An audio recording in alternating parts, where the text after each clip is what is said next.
these gentlemen over here. Right. I'm sorry. Simple, yes, everyone. But get to know these are the people that help with the whole process. And thank you all, Marilyn and everybody that's done it. So thank you very much. And I just want to remind everybody that early voting starts February 18th, and it runs through the 21st, and then it'll start up again that whole week, and then it'll start up again on the 24th, and then the 27th and 28th. So there's quite a few days to early vote, and then our regular voting will, of course, be on the 3rd. So if you need to know where, I think Sarah Hutchins has a bunch of cards with them. He'd be glad to take those. Finally, I would like to say over here, Jacqueline and Sue Poor, they're sitting at a table over here, and at that table, we are advertising for our fundraiser that is going to be the day after tax day, April 16th. So that's something to celebrate, right? So we got a Lieutenant Colonel Alan West is coming, and he's going to be our keynote speaker. We're going to have some silent auction items and some pretty good ones. And it's to support the party so we can put on events like this and do things within our county. And help candidates in the general election and so forth and so on. So if you all would take a look at that, grab a flyer, look at it, and see if you all want to participate. It's going to include a meal and all of that. So I'm going to turn this over to Marilyn. She's going to explain the rules real quick, and then we're going to get going. Oh, one more note. Somewhere in this process, we will take a 5 or 6 minute break or something like that, so everybody can stretch their legs. So don't worry. All right, Marilyn. Thank y'all all for coming. We appreciate this, and I know the candidates do too. So the way this is going to work, the candidates will have 1 minute to introduce themselves. So we'll call up each group. The state representative will be first, and then we'll go, after they introduce themselves, we're going to ask them a question that has been emailed to them, and then they will have 2 minutes to answer that question, and then they will be asked another question, and they'll have 2 minutes. After the candidates get through with their group, they will have 1 minute for closure. So, everybody got it? And this is the guy you got to watch. Because if you don't watch him, yeah. Okay, so if you don't watch him, he may use that card. So, just make sure. Okay, so are we ready? I guess we are. So let's get the state representatives up here and put them on the hot seat if you want. Face everybody. Y'all just gotta sit right there.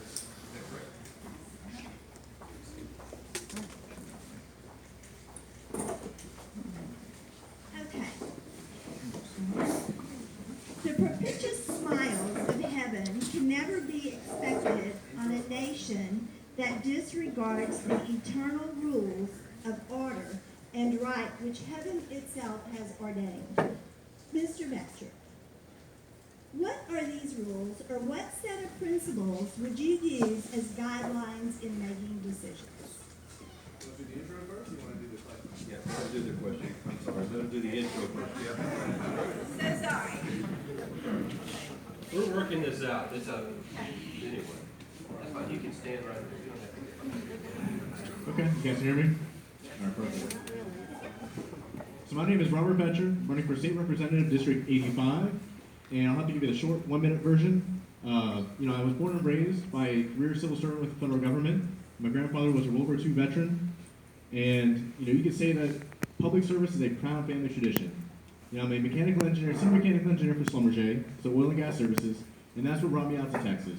And I believe Texas is a great place to live because of our low taxes, our low cost of living, and that's definitely why I've moved down here. Now, at Schlumberger, I started my career doing K-Stole wireline, where they let me handle explosives, handle radioactive sources, pulse neutron generators, and I also made decisions that were important to the crews, both for their safety and for rig performance. Now, if they can trust me with making those decisions, you guys can trust me to preserve our traditional conservative values in Austin. So I would appreciate your vote. I've been out here and I've been campaigning in all the counties, because 85 is a very large area. For Fort Bend County, Wharton County, and Jackson. Hopefully you guys have seen my signs. some of the people in the room have seen me block one at their houses. So thank you again, and I hope you guys can hear me more as I speak through the questions. Thank you. You can answer the first question here. Let me just try this mic. Let's see what happens here. Okay. This is okay. We'll read this again. Okay. What are the rules or what set of principles would you use as guidelines in making decisions? What are the rules or what set of principles would you use as guidelines in making decisions? Right, so there's a couple set of principles that I use when making decisions. First and foremost, I was born and raised and baptized as a Christian. So, my fiance also back there was raised with Christian, and, our daughter goes to a Christian preschool. So we believe it's important for our daughter and for future generations of Texans to have those virtues and that morality. Beyond that, I can definitely say that I answer to a higher authority. When it comes to decision making, I'm also an engineer, so logic heavily plays on how I make my decisions. In God we trust, and all else bring numbers, is the joke that engineers say. So, I plan to assess and review things from a logical standpoint to make sure that we make the great, sound decisions in the Texas legislature. And in terms of the last part, Making decisions. Okay. Guidelines in making decisions. Right. So, overall, I want to make decisions that are beneficial for the people of Texas. So, I'm not there to increase your taxes. I'm there to run a limited government. I'm not looking to expand the growth of the state of Texas government, because that's not where we're headed. And that was the last part, is I believe in our freedoms. What the founding fathers founded our nation on are some of the major principles that I use to make decisions. So our freedom of speech, our freedom to have guns. I think that's one of our most important rights, because that's how we defend all of our other rights. And that's how I will make my decisions. Is the government going to be protecting our rights or being infringing on them? And that's what I use when making a lot of those decisions. So I hope that you guys can trust me to, again, preserve our traditional conservative values and to keep Texas great, because our pro-business economy is what's driving a lot of people to move here, and we need to make sure that we maintain the voters. We're going to keep it that way. So I hope to have your support in the upcoming election. Thank you. Let's just go ahead and ask you the second question. What are your plans on helping Wharton Junior College and other educational institutions in the rural area? So education to me is very important, and it starts with getting a great foundation with public education. So we need to make sure we have a pipeline to get to those schools, and the people are well prepared to reach junior college as well as four-year universities. Now, in terms of the junior college, I think we need to focus on programs that are important for the economy. So I think we need to focus on things that are technical in nature, trade jobs as well, because those are the ones that are bringing in high-paying careers, and that's what the focus is right now. So in my career, I work with automation. I'm obviously in oil and gas, and you can see that even if you aren't a PhD or a master's degree in that area, you can still learn a lot of skills that are valuable. And we need to make sure that the people are well prepared to provide a productive workforce for the state of Texas, and that's what we should be focusing on. So in terms of resources, I think we should allocate resources that are appropriate, are in line with those principles. And obviously rural areas need high-speed internet. So I think that's important as well, because in order to have access to all the great information that's out there on the web, you need to have access, and we should make it effective for everybody to have that. And that's my take on the Wharton Junior College. And if you have any other questions for me, I guess that's my time. But feel free to visit my website, www.robbetcher.com, and then I'll be in the back of the room after the presentation. So feel free to reach out to me if you guys have any other issues that are important to you as voters. So thank you for your time.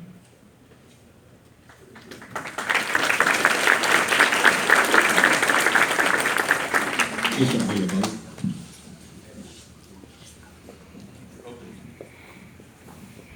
Good evening, everyone. Welcome to this forum. Wharton County is one of the best counties I've ever seen since I began this campaign.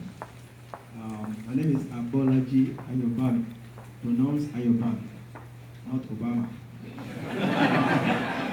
I'm the genuine one. He is the counterfeit. I am a great immigrated from Nigeria, Africa, a couple of 2 decades ago. I'm a pastor. We have total allegiance to the Almighty God. I'm a patriot, upholding and defending the Constitution of the United States of America, keeping the legacy of the founding fathers. I'm a passionate husband of my wife of 14 years, and a proud father of 3 of our kids, Zion, Zephaniah, and Zuriel, who are aged 12, 10, and 7, who both living under my roof as a caretaker. I'm an engineer by profession, civil structure and environmental engineer, and I want you to know that I'm one of you. I'm not black, I'm not white, I'm not brown, I'm human, sent to do humanity things, and I will do so in the name of Jesus. All right, very good. In the mix of education, what ways will you be protecting private education, including homeschooling families? I'll read it again. In the mix of education, what ways will you be protecting private education, including homeschooling families? Thank you very much. Although I'm an advocate of public education, I have interest in private education because all my children all went to private school during their kindergarten period before they go to the grade school.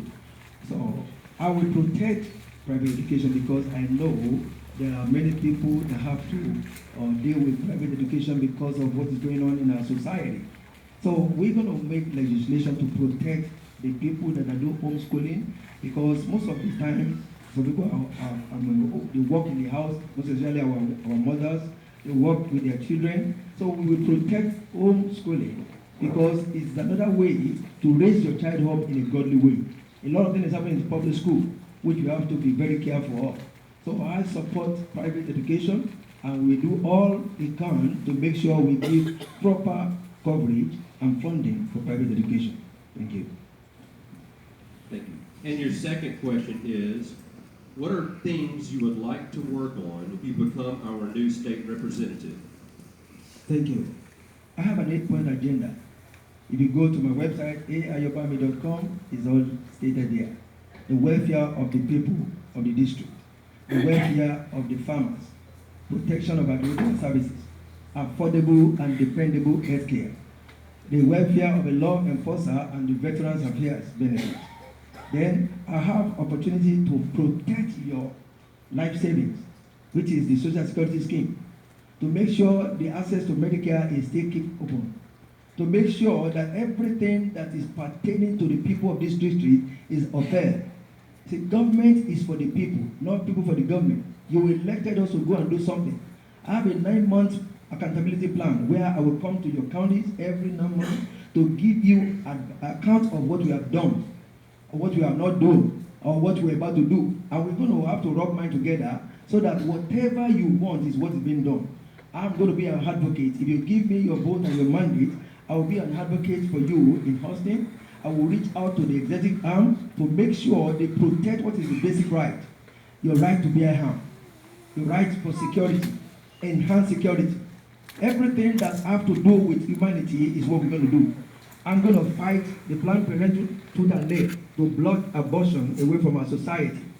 One person brought in abortion in 1973, and I'm telling you, count on me. I will make sure I do all what God has given me to do to make sure we stamp out abortion in our society. And that is what I'm going to do. Then last but not the least is that we make sure we open a new frontiers for our farmers. The farmers should be able to compete all over the world, most especially in Wharton County. The farmer industry supported about $400 billion of revenue to the state.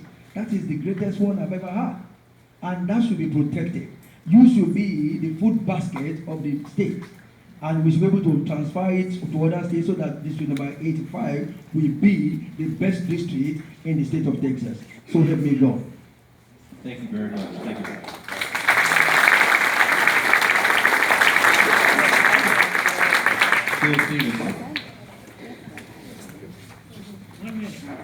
Well, nobody knows who I am. I've been here in Wharton County since 1974. And I've raised a family here. And you know me from everything, baseball, basically, because it's one of my big things I love. But I've also been your Republican county chair for 6 or 7 years when we turned it to Republican from the Democrats. And I've also been on the board of directors junior college for 16.5 years, and vice chairman the last 5. And we, 3 years ago, we picked the best university college in Texas. Can you hear me? All right. And that's what I can do. You know what I do? Yeah, I'm here every day. This is my hometown territory, this county is, and I'm one of the rare rural representatives in the whole place in the state of Texas. Most of them come from big cities. I fought for it, and I will speak about it when we get the questions. But I did one thing for all you people, farmers out here. We passed that pesticide bill where you can pick those old waste chemicals up and not dispose them in water.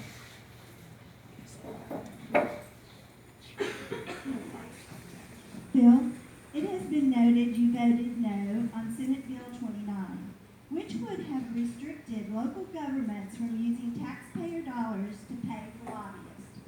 Do you support paying lobbyists with tax dollars? I'm going to say this one time more because that bill, HB 29, I was willing to vote against it. 25 of us did. Then we actually have put the information, the most important information on the bill, the transparency on SB 65. And that bill said differently that you, the citizens out here, if a city or county wants to have a lobbyist up in Austin, you get to know who they are and how much they're paid for. I'm a big local control freak here. And that's what we get. The state of Texas telling you you're going to do something. You know, like Ronald Reagan did, you know, the worst thing in your life is to hear, I'm from the government, I want to protect you. That's not what we're doing. By the way, the second thing is, this is really important. Think about what would happen if we did something like that. We would not be able, when the state of Texas could tell you can't do it, most of the people in the government will know how nothing up in the Capitol. So we're going to get ground punks by people who are going to pass something up there if you don't know you're part of it. And that's what's going to happen. So we ought to think through what we're doing instead of letting some people like Empire, Texas say this stuff that's not really true. And I will fight that. I hate that kind of stuff up there that they say something, it's called hot stuff, so we can say something, everybody get all excited. That is not what we should do. I will support, I don't know if I would say yes or no, but I think we ought to have a state where you, the people, get to answer out here in the local. That's what I answer. The second question is, land market values are continually on the rise, yet crop sales remain low. In what ways will you be supporting the farmers of our state? First of all, we have unreal property taxes even on the farms. They're leaving. We have school property taxes make up 60 to 63% of the tax liability. And I'll explain it to you real quickly. You can add up your, every one of you folks can add up your bill, get it up, everything that says education on it, get that total, divide by 6 1/4. That's how much you earn. We can't hear you. That's how much you would have to pay. That's how much out of your check. It's ridiculous. If we cut that down, use sales tax to pay for schools, which is what I'm advocating, and studying it, not just talking, I want to do it. One thing up there in the House I found in my 4 terms, that you can't, that most people say, oh yeah, I'm for this, but never do anything about it. But I've done, ever since I've been up there, fought for it. HB 2, I think, I don't like caps, I don't want the state of Texas or the federal government telling us, and I think all of you would just think about that. Do you really want the state of Texas to tell you what to do? As far as this thing, agriculture, I know I passed the pesticide bill, and I'm proud of it, because when we did that, we get to pick up the big cost of stuff out of your garages. When I was at hurricane, which I was a big part of out here, 52 inches of rain, those things turned over into green water. That goes to everybody out here in the nation. You start using water, screwing up the water supply, and you'll leave them all be losing real quickly. That's why we ought to have that. Farmers should be present. By the way, we're number 1 in the state of Texas in agriculture. And we're going to protect that. Thank you.